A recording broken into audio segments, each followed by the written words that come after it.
Tonight, for our meeting agenda, as usual, we'll start out with our flag salute. We'll have some announcements. And then, very quickly, I'm going to go through the congressional meet and greet format so that you know exactly what to expect through the evening. Then, Steve Knight and Tony Strickland will participate in our form of a meet and greet. So last month we talked about September 11th. I thought September 11th was an important thing to talk about. It happens every year. That flag that you see torn is the flag that flies over my house every year, and I leave it up for the whole year. And I watch it tatter and tear, and it reminds me of the trials and tribulations of our servicemen and women around the world. And we also talked last month about James Foley, who was the independent journalist that was murdered by ISIS in Iraq, part of that beheading video. And I thought that, this month we would do something different. But lo and behold, it continued with David Haynes, a British aid worker who was also murdered, and then Stephen Soloff, another American journalist who was also murdered. And it tells us that the world is becoming a very dangerous place. And it always reminds me that I'm really proud of my parents' generation who went through and had to suffer through the trials of World War II. Because if World War II had happened today and Pearl Harbor was attacked a month ago, it seems to me that our local administration would be talking about what to do so long that the Japanese and the Germans would be shaking hands across the Mississippi. So let's hope that they all find a way to mitigate this problem and eliminate that kind of evil from the world. And with that, we know that it's going to take some of our troops.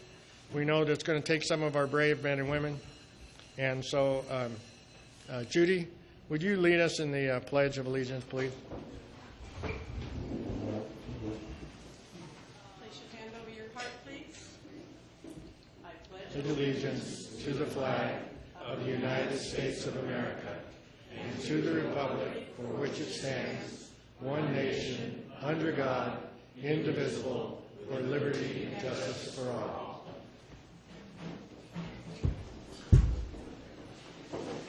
Well, thank you. For announcements, one of the things that we were asked to do before was to arrange a debate on Major S. This would not be like our meet and greet format, but a real debate with the pro and the con side both tormenting each other and trying to get their point across. And so for the past month and a half, I have been doing my best to see if I can get people willing to debate that issue. So far, on the pro side, I asked Bob Keller, our council member, also the individual who signed the pro statement on the ballot.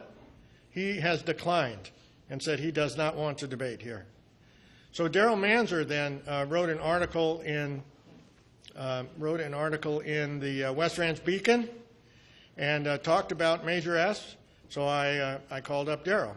I emailed Darrell, and he called me back and said he didn't think he was the appropriate person to do that. So he also declined to participate.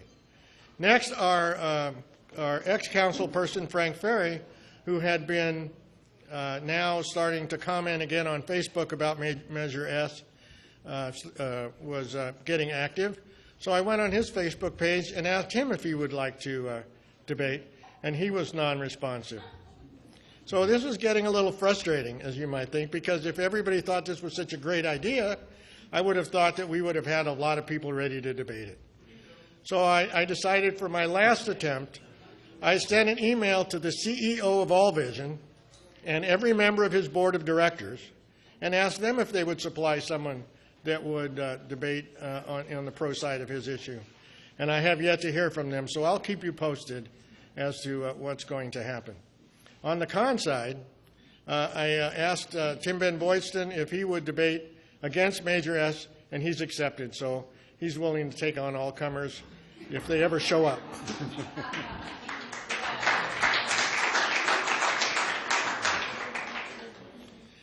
Just a reminder, again, the city is, what's that now? Oh, come on now. No signs, no signs. Remember that the city is asking us to be their water police. I put this back up here, help report the city water issues. They talk to me a lot about loading the city's e-report app on your cell phone.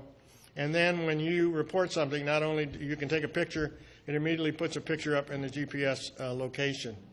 So they're looking for it to happen. I know the staff is very interested in saving water, and they're attempting to determine how much water they need to use around the city for their medians and other items that they take care of. So you might notice that some of them are going brown, and they're actually putting forth a good effort, and I think they should be commended for it.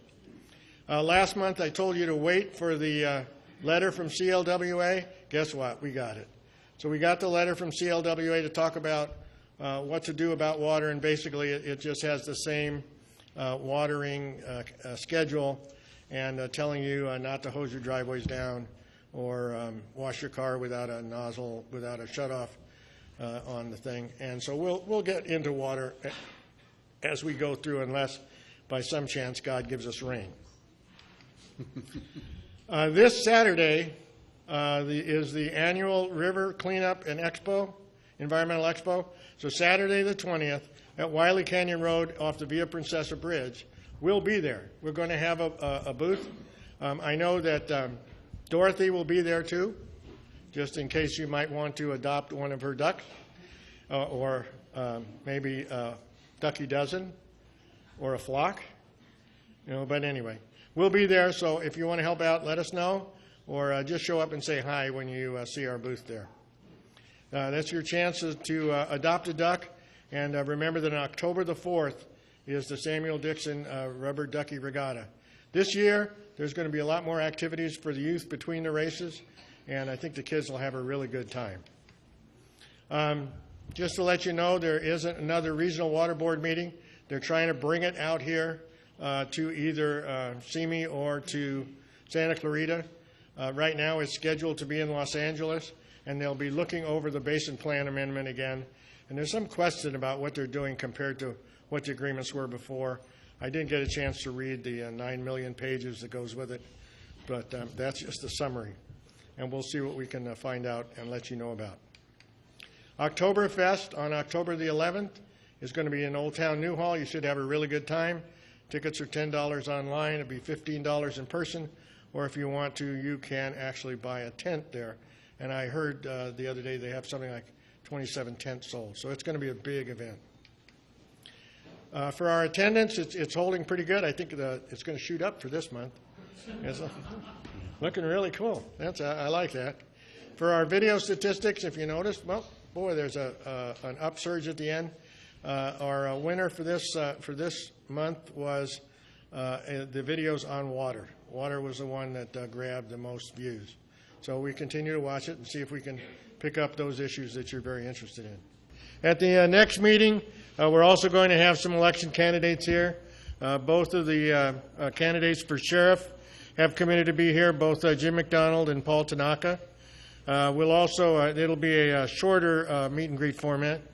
We've also have an update on the Keystone Project.